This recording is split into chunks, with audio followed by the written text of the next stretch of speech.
Well, here we are again. Many days passed in peace and happiness. Then one night God spoke to Nephi and said, "Arise and go up into the mountain." Nephi did as he was commanded, and when he reached the top of the mountains, he cried out to the Lord. The Lord spoke to him again, saying, "Build a ship after a manner I show thee, that I may carry your people across these waters." Nephi said, "Lord, where shall I go, that I may find ore to melt, to make tools, to build a ship?" The Lord told Nephi where to go. Nephi made a bellows from skins of beasts to blow the fire, and after he had made the bellows, he struck two stones together to make fire. Laman and Lemuel saw Nephi at work and was very curious to know what he was making.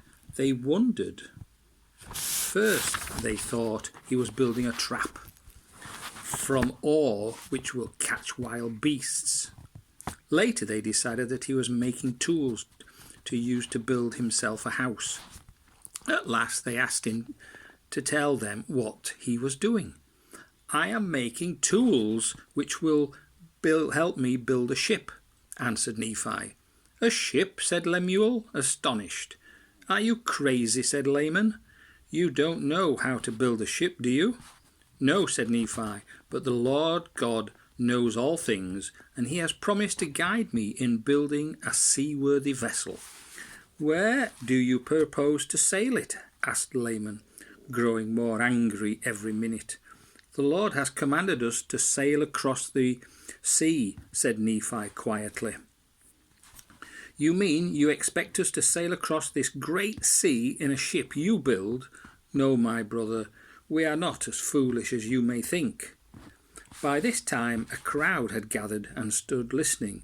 Lemuel turned and said to them, "Our brother is a fool. He plans to build a ship and carry us all across the sea. Only a crazy man would think that he could cross this great water," said Laman. Nephi was bowed down in sorrow because of the harshness of his brothers. When they saw the worried look on his face, they rejoiced.